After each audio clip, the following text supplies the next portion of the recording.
أهلا هلا بالليلفة يا مرحبا والله مجلسكم يشترى مجلسكم فله اللي يقبل الطلة. السلام عليكم ورحمة الله وبركاته. الحمد لله رب العالمين والصلاة والسلام على رسوله الكريم وعلى آله وأصحابه අජ්මයින් අම්මා බාද්. මහිතවත් සහෝදරවරුනි සහෝදරියනි, අද අපි නැරඹීමට යන මාතෘකාව ඉස්ලාම් ආගම තුල තිබෙන විශේෂත්වයන් කවරේද යනු. සහෝදරුනි, අපි දන්නවා ඕනම දෙයක යහපත් දේවල් එවැගේම එහි අහිතකර දේවල් තිබෙන බව. නමුත් අපි ඕනම දෙයක රුජුව අපි දෙපැත්තම බැලිය යුතුයි.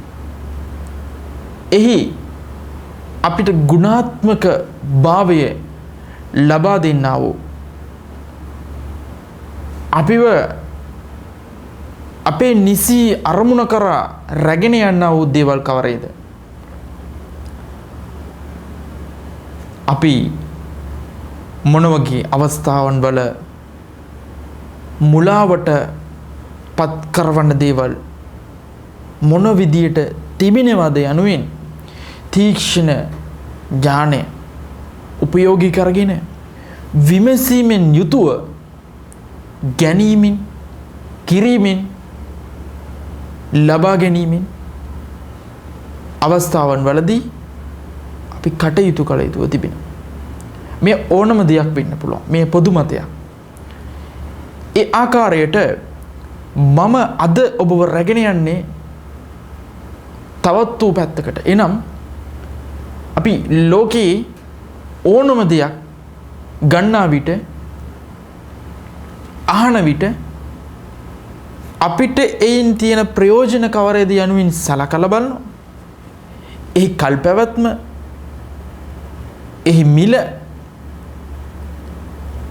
ඒ ව්‍යාජ එකක්ද සත්‍ය එකක්ද යනුවෙන්. නමුත් අපි අපේ දෙමව්පියන්ගෙන් හිමි කරගත් එකම කාරණාව නිසා අපි එක දෙයක් කෙරෙහි යම් ආකාරයකින් අපේ විචාරශීලී බුද්ධිය අමතක කර ක්‍රියා කරන ආකාරය අපි දැක තිබෙනවා. මේ ව්‍යාජශීලී, මේ අන්ධ භක්තියෙන් යුතුව කරන ක්‍රියාවන් සමහරක් නිසා අද සමහර පුද්ගලයන් පවා ලොකු සමාජයක් රැවටීමට, මුලා කිරීමට ඉදිරිපත් වෙන ආකාරය අපි දැක තිබෙනවා. අපි සවන් දුන් පුවත් වලින් කීපයක් හැටියට කාලාන්තරයක් තිස්සේ සමාජයේ ගරු බුහුමන් වලට ලක්ව මිනිස්යන්ට ආශිර්වාද කරමින් හිටපු ආගමික නායකයන් ඒ ආගමේ නම පාවා දෙමින්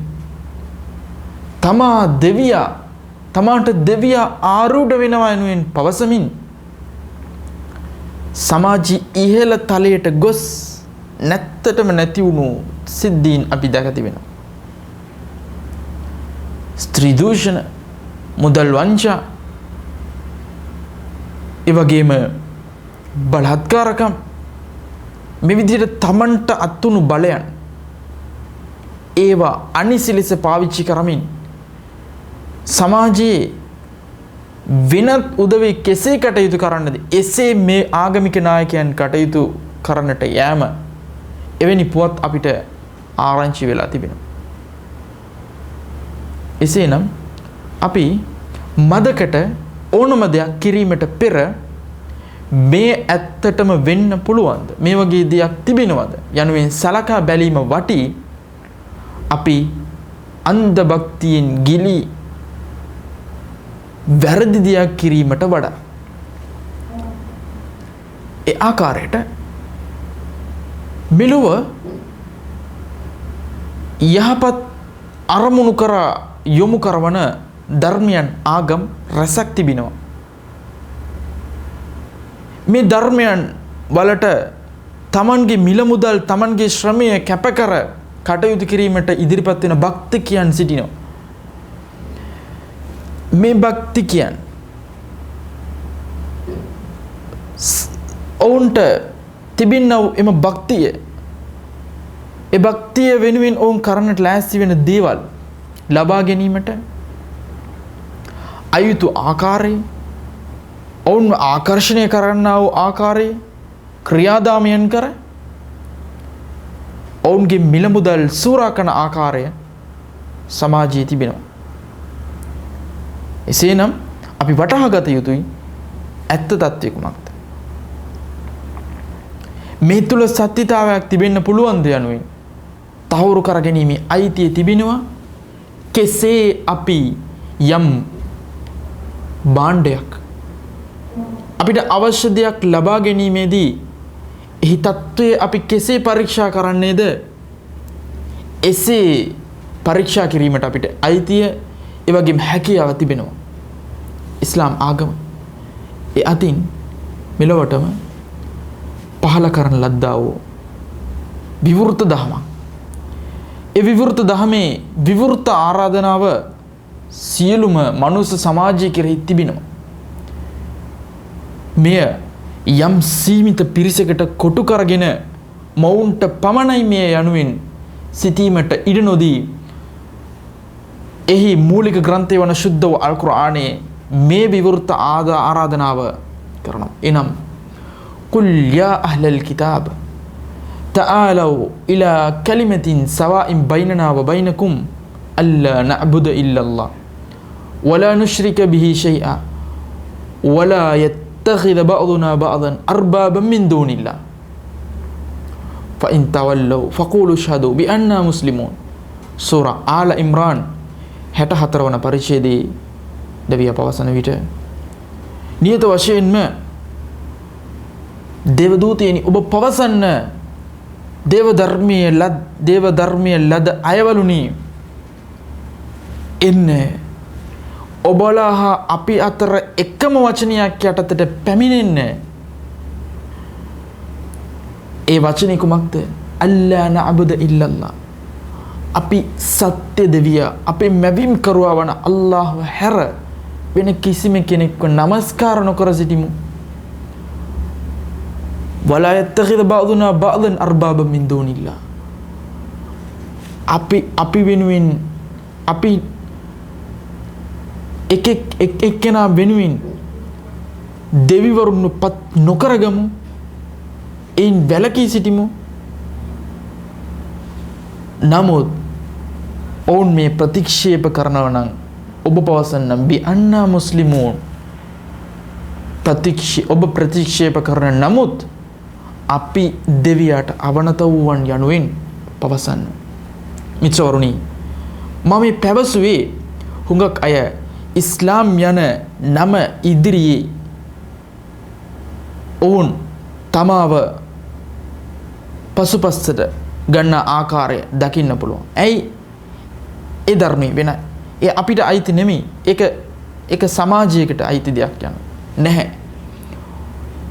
මෙසේ පවසමින් මම ඔබව යොමු කරන්නේ ඉස්ලාම් ආගම තුල තියෙන සමහර සුවිශේෂී භාවයන් ගැන කියන්නේ. අද ලෝකයේ විවිධ මතයන් මත ගොඩ නැගුණු විවිධ විශ්වාසයන් මත ප්‍රතිපත්තීන් මත ගොඩ නැගුණු නීති රීතීන් තිබෙන ආගම් දැක ගන්න පුළුවන්. එහි අභ්‍යන්තරයේ සියලුම ආගම් යහපත් දේ පමණක් පවසන ආකාරයට තිබුණද එහි මූලික ප්‍රතිපත්තිය හා ඒ මත ගොඩ නැගුණු නීති රීතීන් ගැන අපි සලකා බලන කල අපිට එහි ඒ ආගම් අතරින් හොඳ ආගම කුමක්ද යනුවෙන් අවබෝධ කර ගැනීමට හැකියාව ලැබෙනවා. මිත්‍රවරුනි, ඒ ආකාරයට ඉස්ලාම් ආගම එහි මූලිකම ප්‍රතිපත්තිය ඒක දේවවාදය. තවහීද් නැමැති ඒක දේවවාදයේ මත ගොඩ නැගුණු නීති රීතීන් මඟ පෙන්වීම නිසා එය ඊ타මත්ම පැහැදිලි ධර්මයක් වී තිබෙනවා. මෙලොව දෙවිය අපිව නිර්මාණය කළේ පවා අපිව නිර්මාණය කළේ අපිව පෝෂණය කරන්නේ අපිට ආරක්ෂාව ලබා දෙන්නේ අපි මෙවීම් කරුවා. මේ කිසිම කවුරුත් පිළිගන්නා දෙයක්. මේ සත්‍යතාවය සියලු දෙනාගේම සිත් සතන් තුළ තැන්පත් වී තිබෙන ආකාරය යම් අකරතැබ්බයකට මුහුණ දෙන අවස්ථාවේ ඔවුන්ගේ මුවින් පිට වෙන වචනය තුලින් අපිට තහවුරු කරගන්න හැකියාව ලැබෙනවා. ඕනම අවස්ථාවක තමන්ට දැඩි පීඩනයක් ඇති වෙනකොට මගේ දෙයනේ යනුවෙන් පවසන ආකාරය අපි දැක තිබෙනවා. මෙය ඔහු තුල සැඟවී තිබෙන සත්‍යතාවය. ඒ කාරණාව පැහැදිලියෙන්ම ඉස්ලාම් ආගම එහි අනුගාමිකයන්ට කියනවා. සුදු අල් කුර්ආනයේ දෙවියෙක් පවසනකොට මම මේ මනුස්ස සමාජයේ මැව්වේ මාව නමස්කාර කිරීම සඳහා පමණයි යනුවෙන් අධාරියාත් නම් පරිච්ඡේදයේ 56 වන වචනේ ඔහු සඳහන් කරනවා.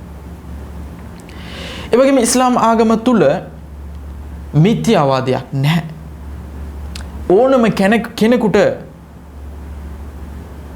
යම් ඇඳුමක් දාගෙන අලුතින් යමක් සමාජගත කර ඒ ආගමක් යයි පැවසීමට ඉස්ලාම් ආගම තුල ඉඩක් නැහැ. කාරණය මෙයයි ඉස්ලාම් යනුවෙන් මුද්‍රාව තබා හමාරයි.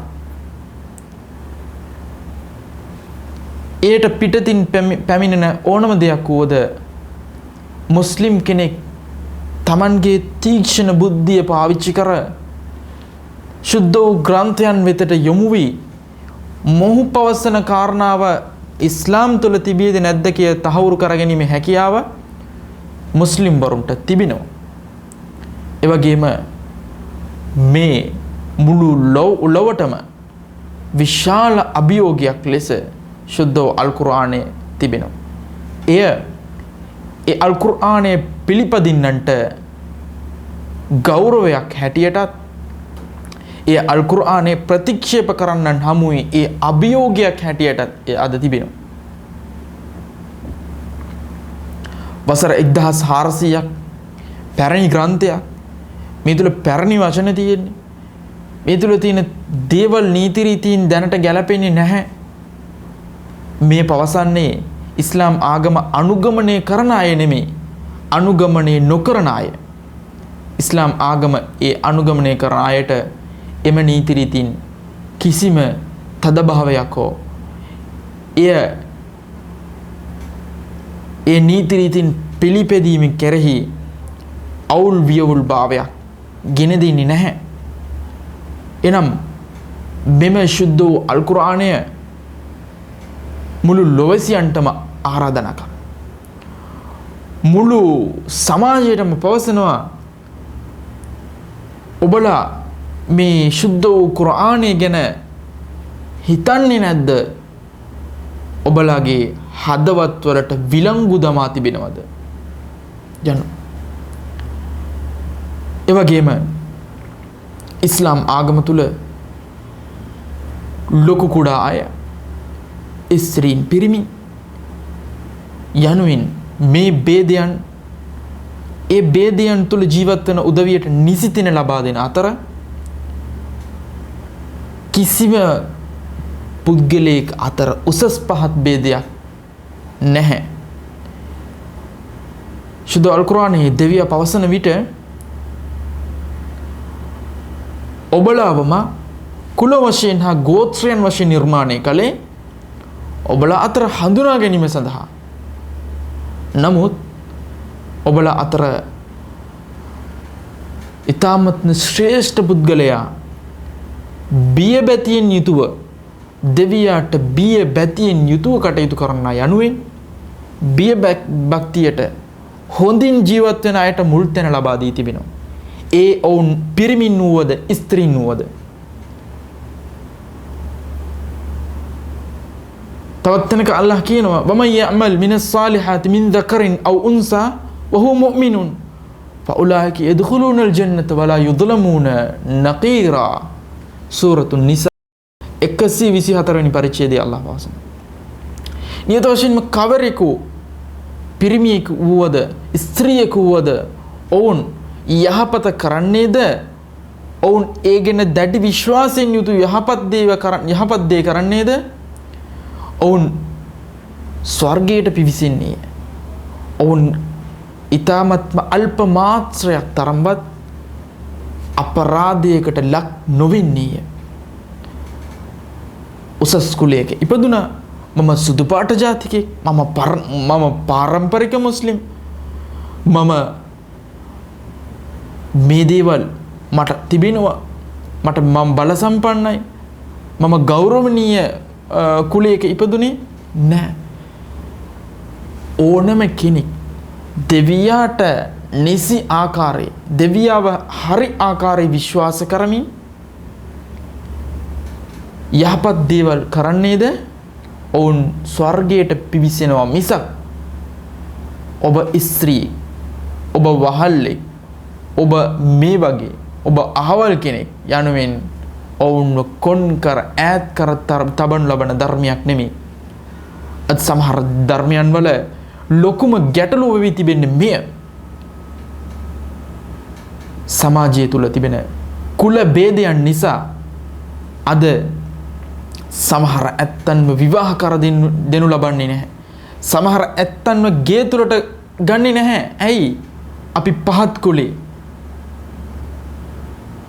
ඔවුන් උසස් කුලේ යනුවෙන් මේ කුලය ජාතිය මෙවන් ආකාරයට ඉස්ලාම් ආගම තුල කිසිම බෙදීමක් නැහැ. මේ ඉස්ලාම් ආගම තුල තියෙන සුවිශේෂ කාරණාවක්. ඒ වගේම ඉස්ලාම් ආගම අවබෝධ කරගන්න එහි සාමාන්‍ය දැනුමක් ලද කෙනෙක් පටන් බුද්ධිමතුන් දක්වා හැකියාව තිබෙනවා. පැහැදිලි දැක්මක් ඉස්ලාම් ආගම තුල තිබෙනවා. අද අපිට දන්නවා සමහර ධර්ම පොත් ධර්ම ග්‍රන්ථයන් සමාජගත කරන්නේ නැහැ. ඇයි? ඒ සමාජයේ මිනිස්යන්ට තේරුම් ගන්න බෑ යනුයි. සාමාන්‍ය වැසියන්ට ඒ තේරුම් ගැනීමට හැකියාව නැහැ යනුයි. නමුත් ධර්මයේ පිළිගත් මුස්ලිම් වුණු කෙනෙක්ට මුලින්ම අපි ප්‍රදානය කරනවා ශුද්ධ වූ ධර්මයේ ශුද්ධ වූ ග්‍රන්ථයේ ඔහු මොන භාෂාවෙන් කතා කරනවද? එම භාෂාවේ පිටපතක්. ඇයි? අපේ මැවීම් කරුවා. ඔහු අපිට කුමන දේ කෙසේ පැවසූ විට තේරෙයිද ඒ ආකාරයට ඒ ධර්මයේ පහල කර තිබෙනවා. එය කියවන්නා ඍජු මාර්ගයේ යනවා මිසක් මාර්ගයේ වැරදි අතට යොමු කරන්නේ නැහැ.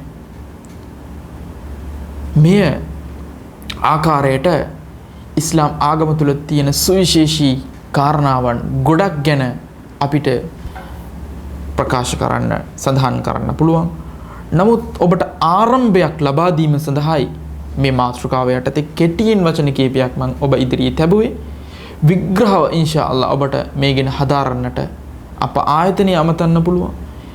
එහෙම නැත්නම් ඒ ගැන සම්බන්ධව කටයුතු කරන අය කෙරෙහි යොමු වී ඔබට තිබෙන ප්‍රශ්නයන් ගැටලුවන් निराකරණය කර ගැනීමට ඉදිරිපත් වෙන ලෙස ඊ타මත්ම කාරුණිකව ඉල්ලා සිටිමින් මෙම මාතෘකාවට තිත තියන්නේ තවත් මාතෘකාවක් යටතේ ඔබ ඉදිරියේ සාකච්ඡා කිරීමේ බලාපොරොත්තුවෙන් ඔබ සැමට අස්සලාමු අලයිකුම් වරහ්මතුල්ලාහි වබරකාතුහු.